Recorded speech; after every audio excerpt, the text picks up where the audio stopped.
Isaiah chapter 63, verse 4. For the day of vengeance is in my heart, and the year of my redeemed is come. I want to give our praises to Yahawah, Bahasham, Yahawashi, Bahasham, Rakah, Chodash, for giving me the spirit to do this lesson. This lesson is going into Yahawashi and his army. Okay? Yahawashi and his army of angels. Alright? He has a huge army, man. And when he comes down here, he's going to show the world, okay, his power, the glory that Yahawah gave him. Okay? And the reason why I started at Isaiah 63 verse 4 is because this vengeance, this moment, this day is in his heart. Let's read it again. For the day of vengeance is in my heart, and the year of my redeemed is come. Okay, so Yahawashi is up there. He don't know the exact day. Okay, not even the angels. Only Yahawah knows the day. Okay, but Yahawashi is up there being patient, thinking, meditating about the day he gonna come down here and get busy with that army. Okay, now let's prove that this army is epically huge and epically big. Okay, we don't know the number, but the scriptures give us an idea. All right, let's go to Revelation chapter 5, start at verse 11. It says, and I beheld, and I heard the voice of many angels round about the throne, and the beasts, and the elders, and the number of them was 10,000 times 10,000. You hear that? 10,000 times 10,000 and thousands of thousands. Now, when you do 10,000 times 10,000, that equals 100 million. Think about that. It equals 100 million. So right there, you have 100 million angels. If you did 100 million times 10,000 again, because it says 10,000 times 10,000 and thousands of thousands, if you did it again, you would get 1 trillion. Okay? And you would have to keep going according to this.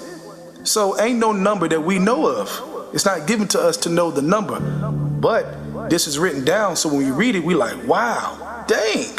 You know, when you start doing the math, what we do have. Okay? That's a lot of angels, man. And one angel, and I mean one angel, could destroy the whole earth. Okay, so imagine hundreds of millions, billions, trillions of angels with that power.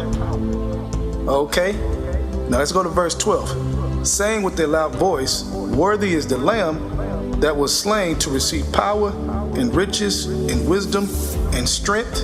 Right, strength. This army has great strength, man, and honor and glory and blessings.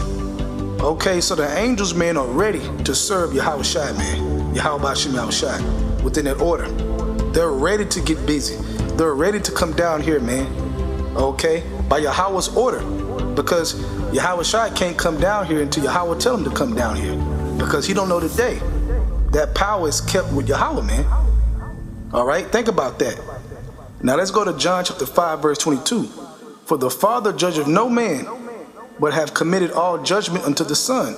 Right, man. Okay, he committed all judgment to Yahawashi, even though Yahawashi don't know the day, but he still committed all judgment to Yahawashi, man. Okay, and Yahawashi is going to carry out that judgment with his army, with a great army. All right, I just broke it down. Okay, 10,000 times 10,000s, even thousands of thousands. Okay, that's without number, man. Trillions and trillions. We don't know the number, but we know it's big time. Okay, and like I said, one angel could destroy the earth. One angel could destroy Esau's army, the other nation's army, and wear their ass out. One angel could do that. Now, when you go to Psalm 68, verse 17, the chariots of Yahawashi are 20,000, even thousands of angels. The Lord is among them. Right, he's among them, giving them the orders, okay, under his authority, okay, as in Sinai in the holy place. Right, man, he's waiting, man. Okay, the vengeance is in his heart. Okay, he's gonna come down here and give all the orders, man, to all the angels. Okay, to Michael, which I'm gonna get to that in a minute. Okay, they all waiting at the end of the day to get busy. Now let's go back to John chapter 5. We're gonna jump to verse 27. And have given him authority to execute judgment also, because he is the Son of Man. So there you go. He's giving him authority, man. So all those angels are under Yahawashi's authority. All right? Talk about power. That's power right there. That's big time power.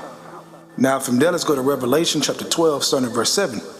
And there was war in heaven. Michael and his angels fought against the dragon, and the dragon fought and his angels. Right, man. Okay.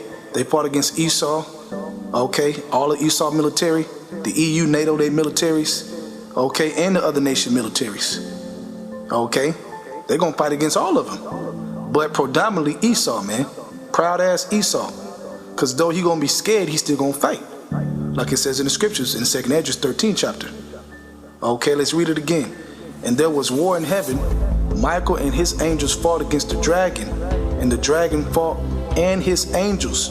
Okay, so Michael being under Yahawashi with an order, okay, in heaven, all right, he's giving Michael orders to give the other angels orders, okay, to come down here and get busy. Now they all coming down here. Yahawashi coming down here too, man. Okay, but this is our army, man. Okay, in heaven. Okay, and they have order. That's the point I'm making. Verse 8, and prevailed not, neither was their place found any more in heaven. And the great dragon was cast out, that old serpent called the devil and Satan, talking about Esau, which deceived the whole world. He was cast out into the earth, and his angels were cast out with him. Right, man, they got destroyed. Okay, they went up there, tried to fight, and got destroyed, man. It was no match. It was no match. All right, they have carnal power, but they fighting against spiritual power. You can't beat that with carnal power. It's impossible. But Esau's so proud. Okay, talks about his head has reached into the clouds, man. Okay, he's very prideful. He gonna try it anyway, like a dummy, and lose utterly. All right, verse 10. And I heard a loud voice saying in heaven, now is come salvation and strength in the kingdom of our God and the power of Yahawashi, Hamashiach, for the accuser of our brethren is cast down, which accused them before Yahawah Bahasham Yahawashi day and night. And they overcame him by the blood of the Lamb and by the word of their testimony, and they loved not their lives unto death. Therefore rejoice, you heavens, and you that dwell in them. Woe to the inhabitants of the earth and the sea, for the devil is come down unto you, having great wrath, because he knoweth that he have a short time.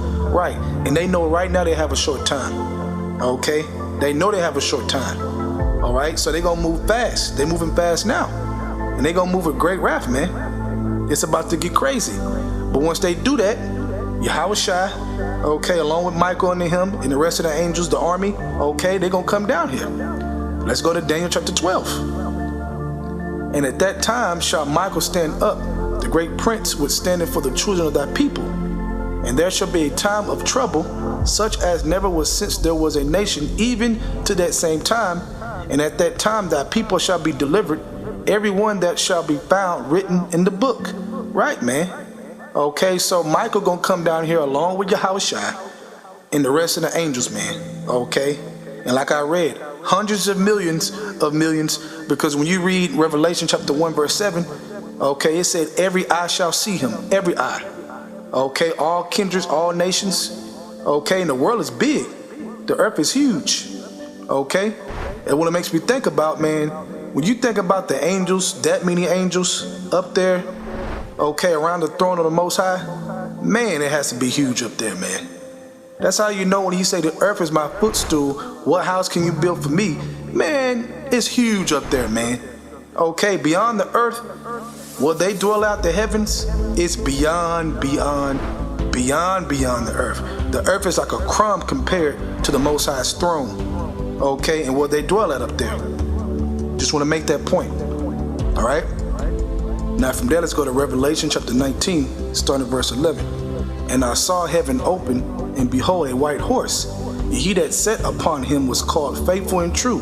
Talking about Yahawashi. Okay, talking about the chariot. Yahawashi's chariot. And in righteousness he do judge and make war. Right, man, bringing his huge army down here, man. Let's jump to 13. And he was clothed with a vesture dipped in blood. And his name is called the Word of God, the Word of Yahawah. Right, Yahawashi, man. A vesture dipped in blood. Why? Because he gonna make war.